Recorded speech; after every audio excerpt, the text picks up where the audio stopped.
Okay, hello everyone. My name is Michael Downey, Library and Information Services Coordinator at the AWRI, and it's my pleasure to welcome you to today's webinar and also to welcome today's presenter, Dr. Mardi Longbottom.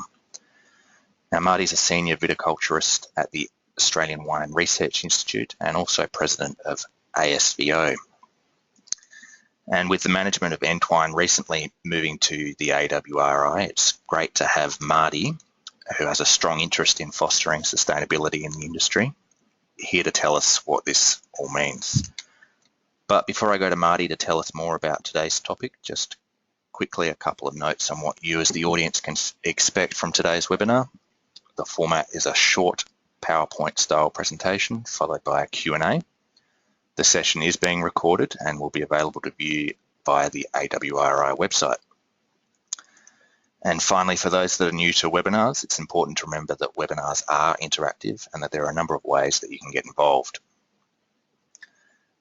To ask a question, please type into the questions section of your control panel in the bottom right corner of your screen. For those with access to a microphone, there's also the option of speaking directly with our presenter by clicking the raise hand button. This is located in the top left section of your control panel. If you'd prefer to ask a question via email, please do so at infoservices@awri.com.au. Feel free to send through questions at any time, and once we get to the Q&A, I'll get as many questions through to Mardi as possible. And finally, for anyone that would like to get involved through Twitter, please use the Twitter handle @_AWRI. Now, that's enough for me for now. I'm now going to hand over to Mardi to tell us more about today's topic.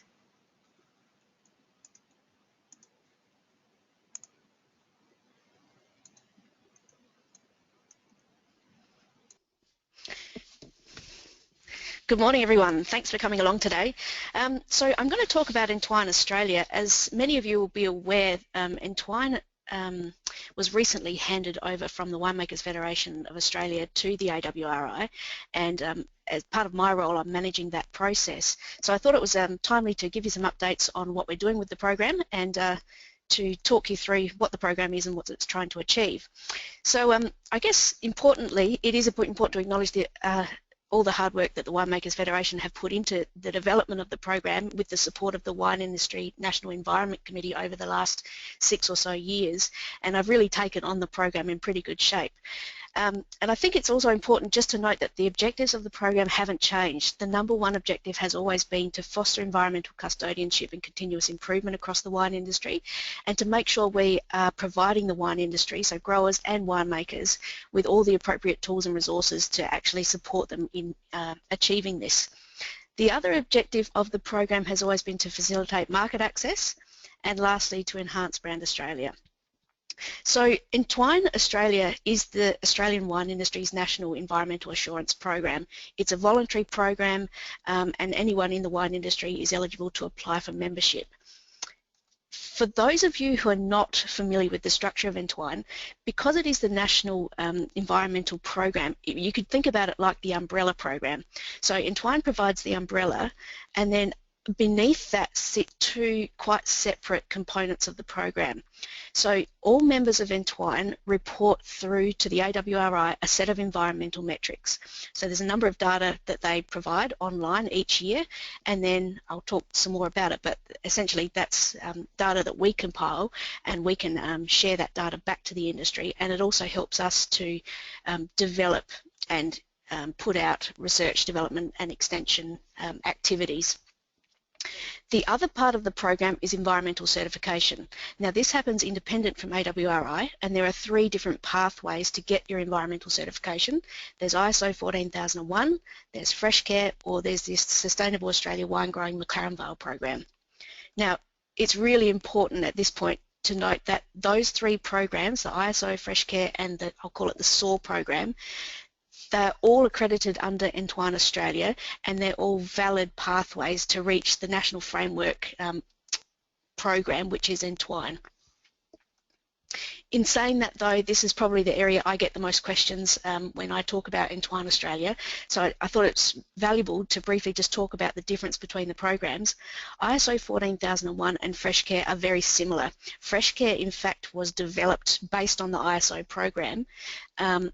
ISO 14001 can be applied to really any business, anywhere, and it serves as an environmental management system. So it is quite generic.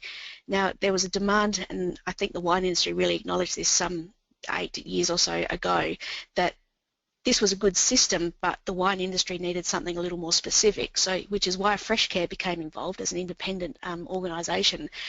They took the ISO program as a platform, and then they put in some very specific information relevant to the wine industry. Now, the Sustainable Australia Wine Growing Mclaren Vale program is different in that it's based on a best management practice program. Now, one of the big differences between the two lots of programs, so the FreshCare and ISO, they can be applied to vineyards and wineries in any region across Australia, whereas SOAR at the moment is only for vineyards. Now, at the moment it is a best management practice program specific to Mclaren Vale, but other regions are having a look at it at the moment and seeing whether or not it's suitable for their regions with some modifications. FreshCare and ISO 14001 are purely an environmental program, so they're 100% environment, whereas SOAR is somewhere around 95% environment and 5% other, and that other includes things like social and community relations. So the most simple way I can describe the difference between the two really is that ISO 14001 and FreshCare are process-based in that they tell you how to manage the environment, whereas the SOAR program tends to tell you more what you need to do to achieve environmental outcomes. So they're quite different, and different programs suit different people. Yeah, they are really both achieving the same thing. From a global perspective, and this really addresses the market access, when the Winemakers Federation put the program together some 6 years ago, it was even at that time becoming very obvious that there was a lot more pressure in the international marketplace to actually show environmental credentials for our wines. And you can see here on this slide that just some of the bigger retailers there, you can see that they've got actually in place systems for assessing products before they hit the shelves of their organisations. So you can see there in the US, Costco, Whole Foods and Walmart's have supplier scorecards that anyone wanting to supply into those retail chains needs to meet all the requirements in the scorecard before they get there. And some of the things that they're scoring products on is their environmental performance. In the EU, you can see Marks and Spencer's and Tesco's. They've had carbon labelling and environmental targets for many years. And you can also see that green tick I've got there on Marks and Spencer's. What that is there for is to indicate that Marks and Spencer's actually acknowledge Entwine Australia as a program, and that anyone who's certified under Entwine has automatic access and can skip through that reporting process if you can provide the evidence that you're a certified member. Now, the EU and the UK are absolutely leading the way globally in terms of environmental assurance and reporting systems, and these are the ones that we're probably watching the most closely. The next one along you can see is the Systembolaget. Now, this is the Swedish monopoly, so anyone who's supplying wines into Sweden needs to go through Systembolaget. They run a tender system, and to even get your wines into that tender, you need to meet a number of different criteria, and I'll show you that in a second. And then even closer to home, you can see there in Australia, I've got Coles and Woolies there, and also AWRI. Coles especially already has environmental assurance requirements for anyone supplying fresh produce into their stores, and I think it's probably not too far away that we'll see that come in for Australian wines as well. And the reason I've got AWRI there is because they're becoming a major player in this space in terms of a local retailer supplying wines into the domestic market. And if you just go to their website, you can see they've got a very clear sustainability policy, and they're playing very strongly in this space. So we've got a watching brief there, and we're making sure that we're maintaining very strong communication links with all of these markets to make sure that the Entwine program is meeting all of their requirements. In terms of Brand Australia, when they put the program together back in 2009, already our international competitors were performing really strongly in this space.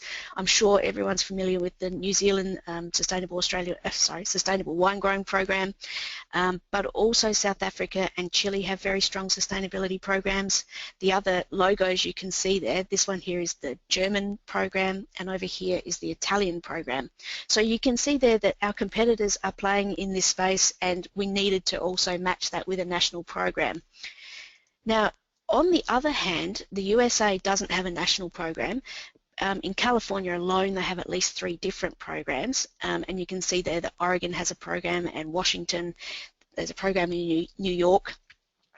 And you can see there in France they've got at least 3 programs too, one in Champagne, one in Bordeaux and one in Burgundy.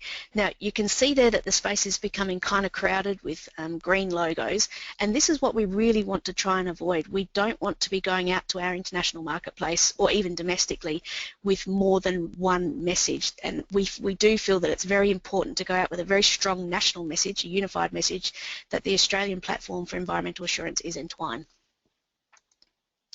Now, for the first time in 2015, all members of Entwine have access to a regional benchmarking report. Or, sorry, this is actually a personal benchmarking report, and they'll get a dashboard that looks something like this. This is based on the data that everyone's been reporting in for the last 2 months. If I give you a closer look, this is just some of the basic information that people are actually reporting through to us. And how these dials work is that they don't give you your data back. What they give you is a percentage. So this ranks you. You can actually choose how you look at this. You can choose to look at it against the rest of your region or everybody else nationally, or you can compare yourself to other vineyards or wineries of the same scale. So depending on which option you choose, essentially what you get back, this number at the bottom of the dial is a percentage. So it ranks you as in terms of the percentage of the group that you're comparing yourself against. So for this one here, for tonnes harvested, this particular business ranks at the 25% mark, so in the bottom 25% of total yield. It's also then, you can do the same thing for tonnes per hectare, and the other different kind of indicator that you can see there down on the bottom right hand corner is water use. Now this one here is water in kilolitres, and there's an option you can express this as per hectare or per tonne. Now this one here in particular is expressed as per tonne. Now the way these dials work is the closer the dial gets to the red part of the dial, there's room for improvement in your performance. So the 75% means that the water use per tonne is pretty high, and that there's room for improvement here, that you could get it down to a more efficient way of using water. Now the greenhouse gases or carbon footprint is one of the important components of the program, and this was really adapted from the old Australian wine carbon calculator. Now if anyone's had experience with this, you'll know that it was an old Excel spreadsheet. I say it's old, but it's still there, it's still current, and it's online and available. But for members of Entwine, you get a much nicer visual picture of how you're performing in terms of greenhouse gas emissions. So the dials work in the same way, that this particular business is at in the bottom 38%, sorry, that's actually top in terms of performance. It's close to the green, so it's in the top 38% of everyone reporting in this category. And then the greenhouse gas emissions are broken down into fuel, fertilisers and electricity, and the dials work in the same way there. So you can see which of those you're probably performing better in, and for this particular person, they are performing best in their emissions associated with electricity, so that's the bottom dial there. And if I take you to the next slide, you can see there that the reason they're performing so well in electricity is because they've actually reported through that they're generating their own electricity. You can see that they're in the top, well, they're at 88%, so in the top 12% of everyone reporting. So this is one of the new indicators that was introduced this year for the first time. Now, these dials and this kind of benchmarking capability is something we've been working on here at AWRI for the last 12 months, and this part of the Entwine program was actually funded by the federal government. The way we see that people should be using this kind of benchmarking data is by really giving them the ability to identify inefficiencies in their own businesses. So just as an example, this one here is diesel use, litres per hectare, and you can see that the person is operating up near that red part of the dial, which means that there's an opportunity for improvement. So the way I would suggest that this person went about looking to how they could improve was to then go and have a look at their yield. So you can see there that they're at the 50% mark, so their yield is average for the region. And water use is also average. So if their yield is average, there's probably nothing that they're doing there that significantly, needs any significant attention. And water use as well, if you're thinking about where people are using diesel in their vineyards, it's usually their tractors, or if they're using a diesel pump to pump irrigation. Now, because their water use is average, I'd say that it's probably not the diesel use in their irrigation that's actually causing the high ranking of diesel use. So then the next step would be to have a look at how they're using their tractors. So have a look at their tractor hours and then relate that back to how they're using their tractors. So is it because of their spray use or is it their soil management? Now, if it's their spray use, I'd suggest have a look at the spray program, make sure you're using the most appropriate chemicals for the target pests and diseases, and then, you know, there may be opportunities to improve the way they're doing that. And then the other one is soil management. Have a look at, you know, your vineyard and compare it to the rest of the region. Are you excessively cultivating, or are you slashing, you know, more regularly than other people in the region? And this is the way you should be able to identify where you're using more diesel than others in the region. So then obviously there's an opportunity to change practice and then alter your final score. But I think ultimately for all growers, people are most interested in how they can save money, and I think this is just one way that this kind of benchmarking data can help you do that, because obviously if you're shifting, you know, your diesel use and reducing it significantly, that's money back in your pocket. One of the interesting things that I probably have only become aware of more recently is the interest that financial institutions have got in environmental performance.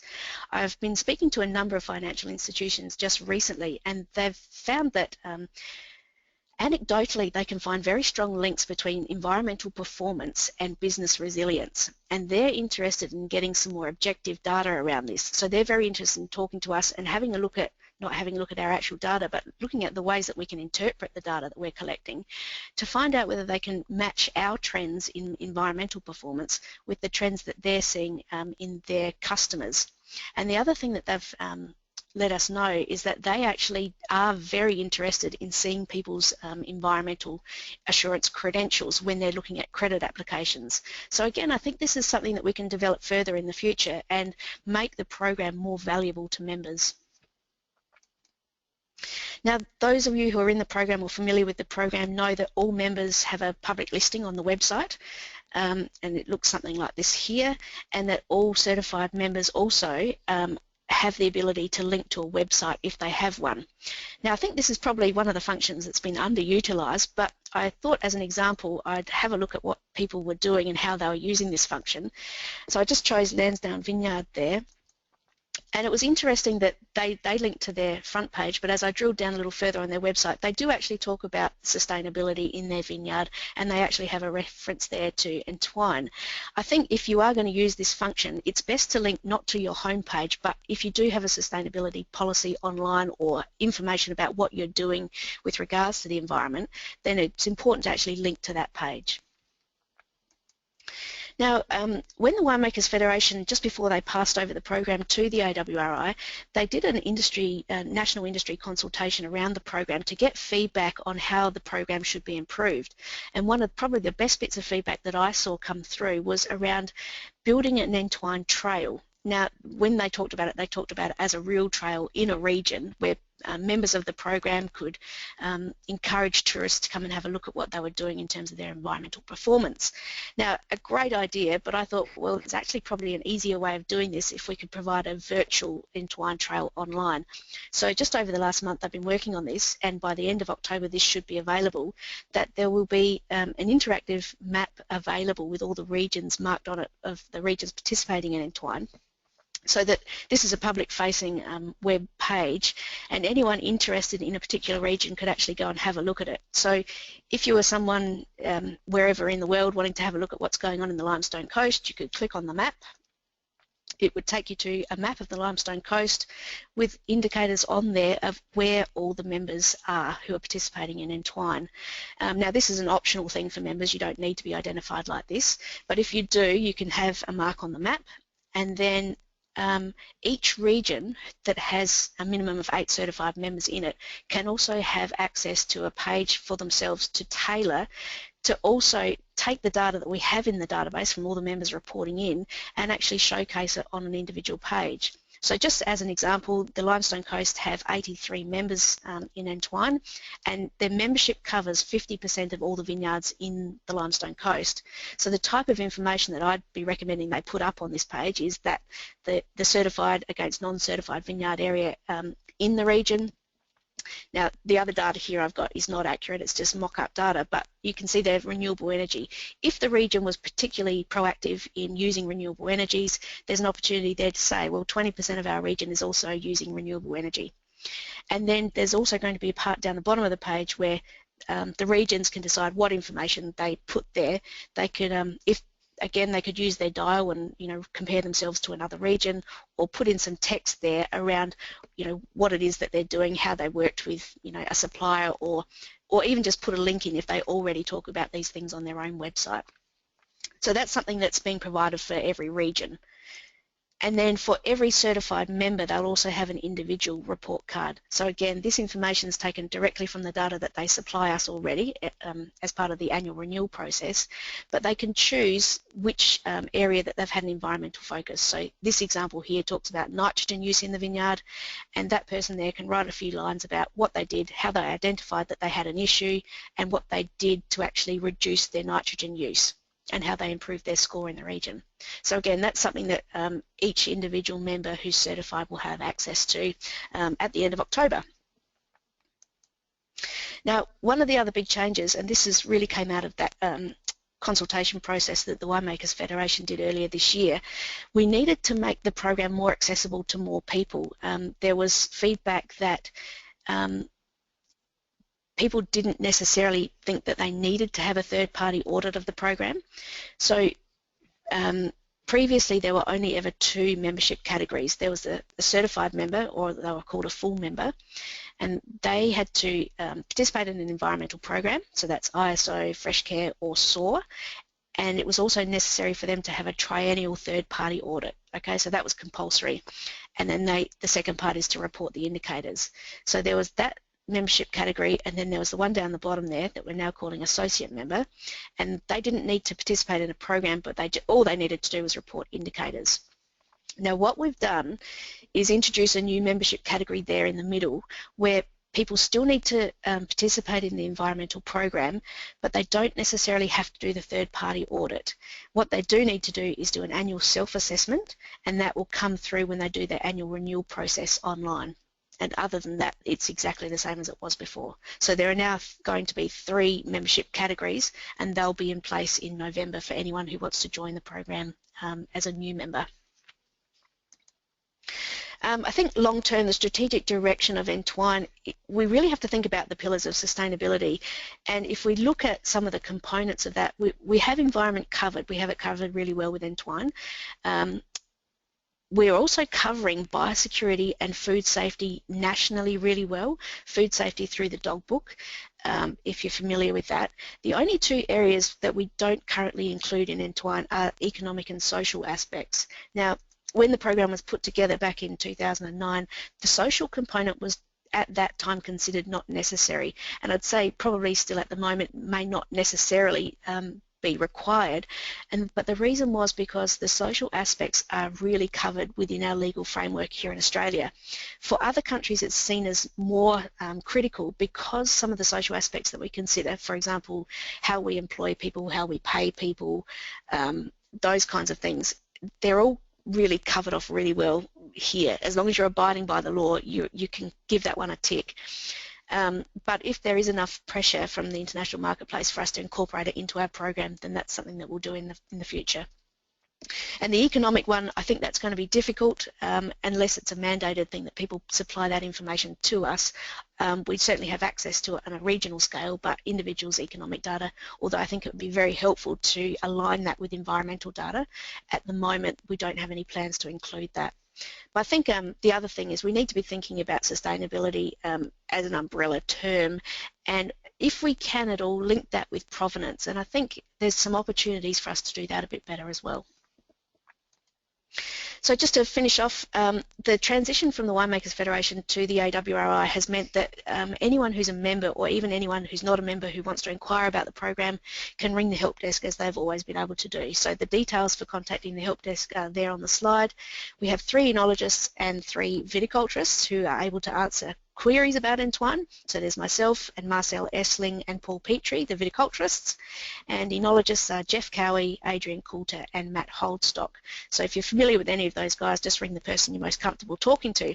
But then if you go online too, there's more information there, and we're about to update a whole lot of the information that's on the website. So if there's any questions about that, I mean, I'm open to questions in a minute, but you know, if you think of something else later on, please get in touch with me. So I think I'll hand over for questions.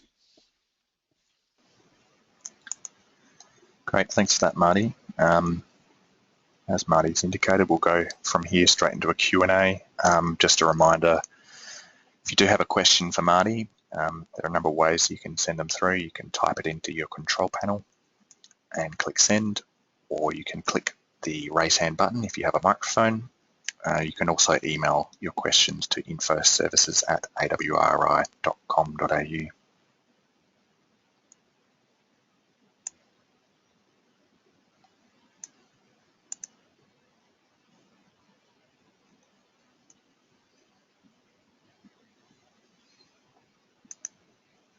We don't have any questions at this stage.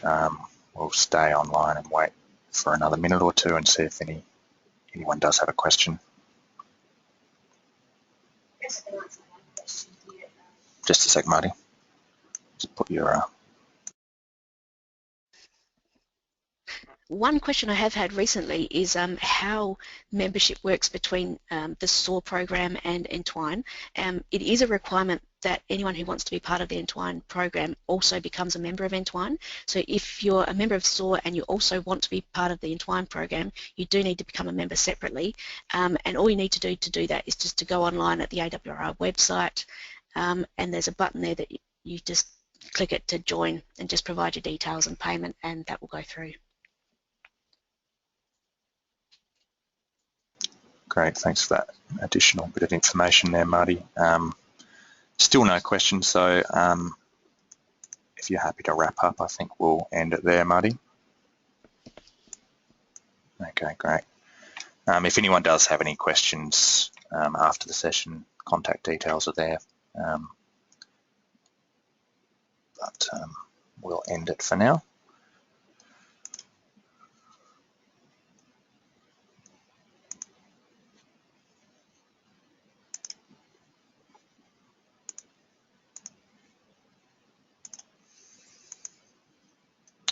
Okay, firstly, thank you to Mardi for coming in and presenting today. Thank you also to all the attendees who've joined today's session. For the attendees, you will receive a follow-up email, which includes a link to the recording and also a link to a survey.